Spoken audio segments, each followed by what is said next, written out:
I'm Angeline, I'm Brooklyn.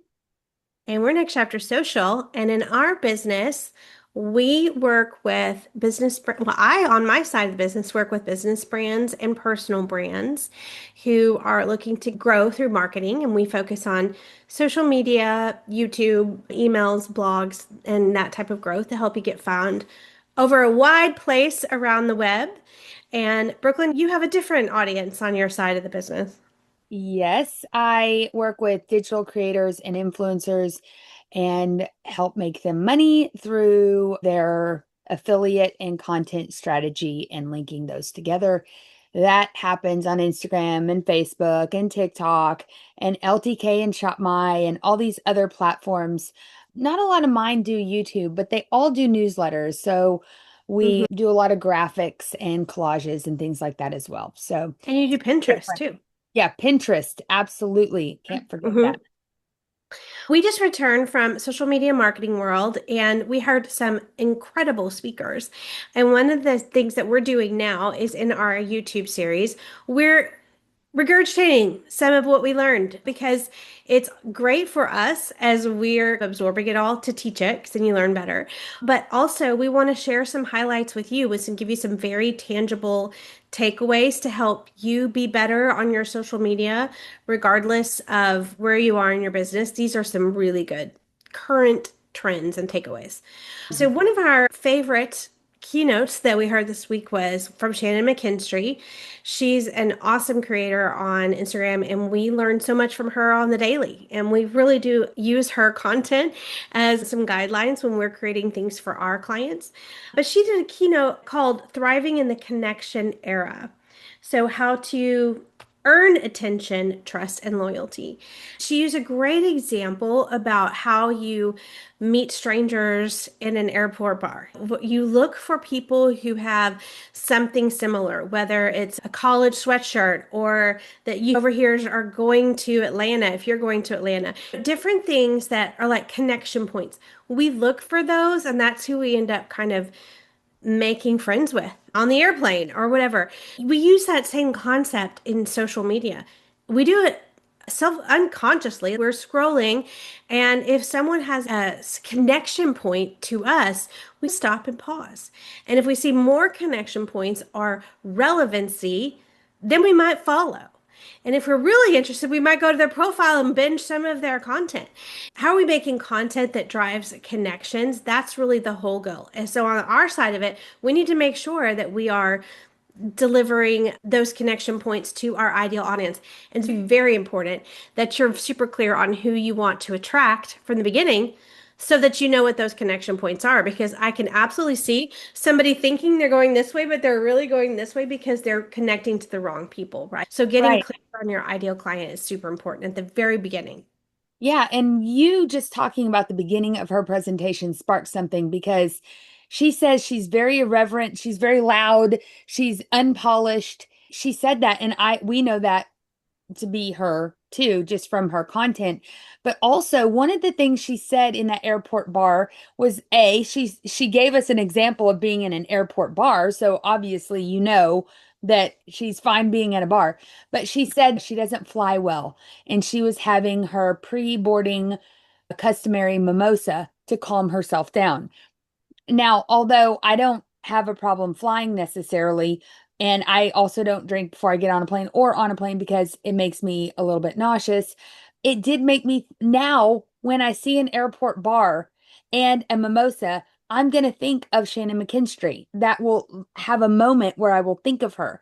And so personal branding has everything to do with your side of the business and mine, has to do with what you said is revealing or being okay talking about very minute niche details about who you are and what makes you tick.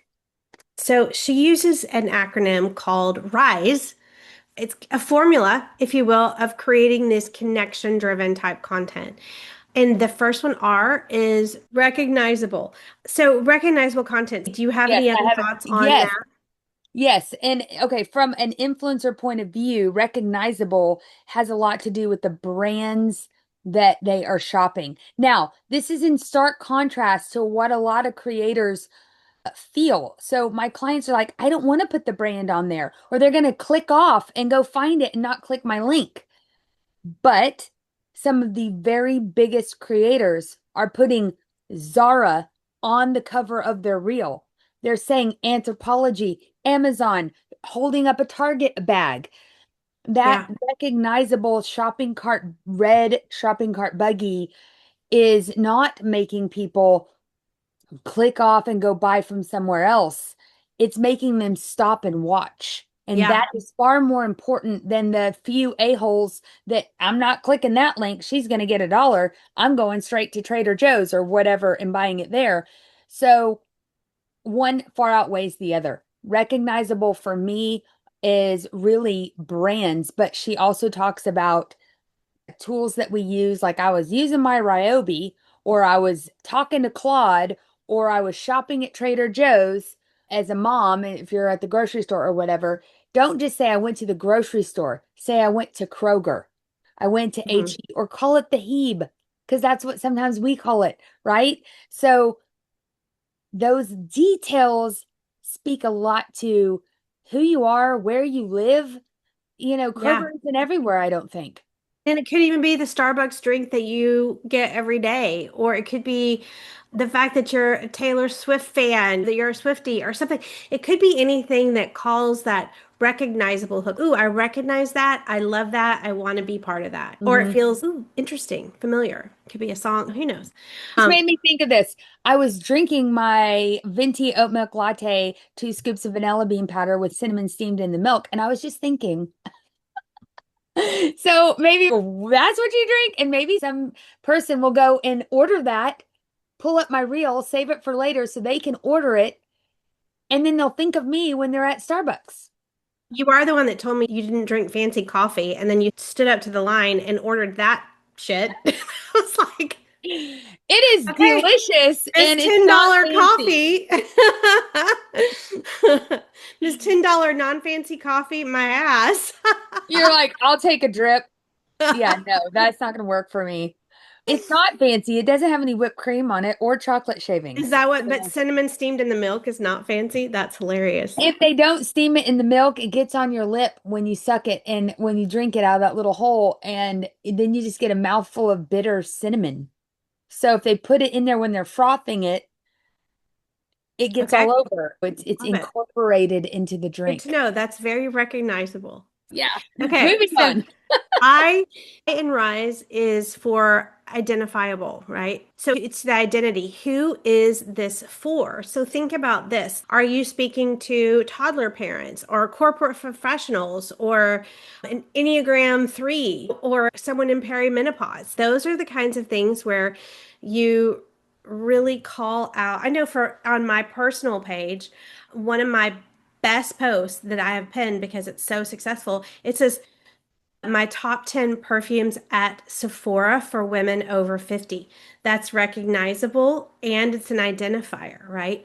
So those are exactly what we're talking about with identifiers. Who is this very specifically for? Because people will read that and think, oh, that's me.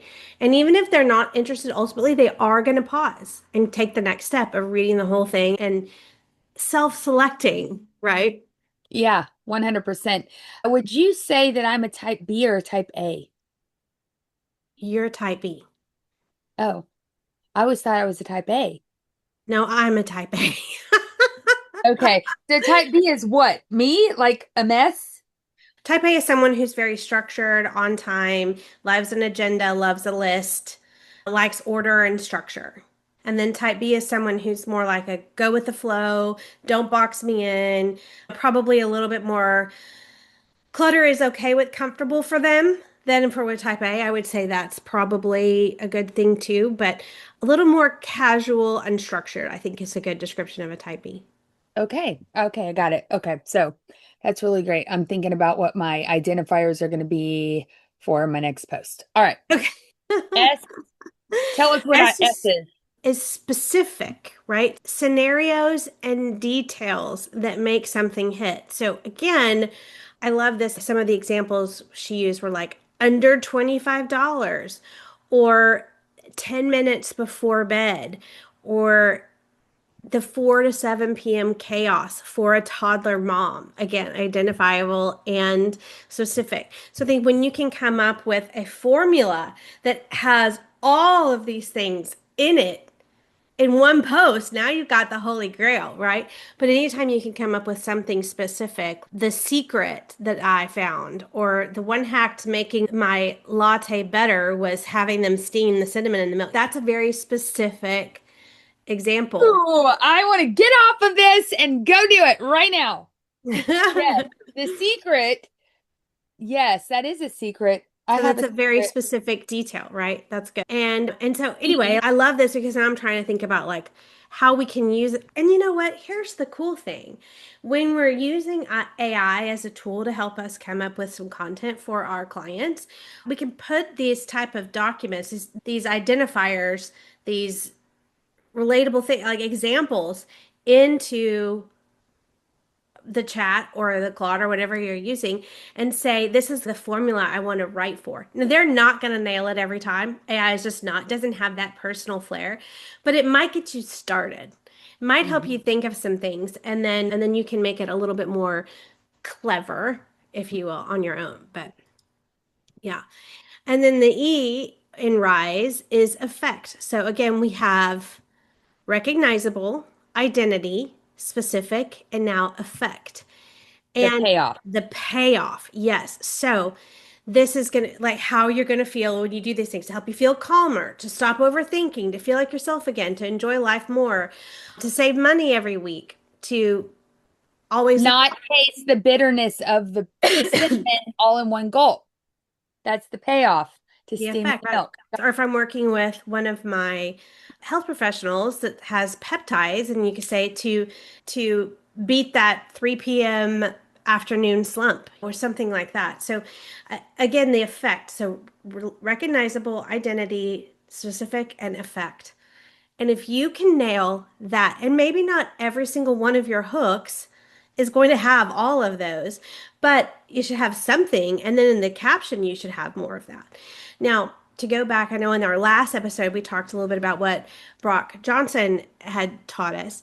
But one of the things that he mentioned, and actually we heard this from a couple different teachers this past week, that the 7 second reel where it says like gives you a little hook and says read the caption, those are trending out a little bit. So don't say read the caption anymore. I don't think that 7 second reels are dead. If you're going to give somebody a great hook, then you got to say it in caption, but don't be like, read the caption. We're over that.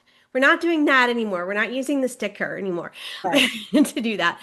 But I do think that you can make a great hook and then explain more in the caption and use that over B-roll. As long as you're clever and you hit these points, you're going to nail it.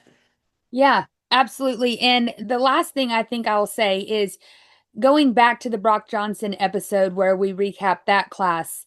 We didn't talk about this, but one of his posts from today was literally him sitting on his porch, rocking or playing on his phone or whatever. And it said, pick the emoji. And he had emojis all over his screen.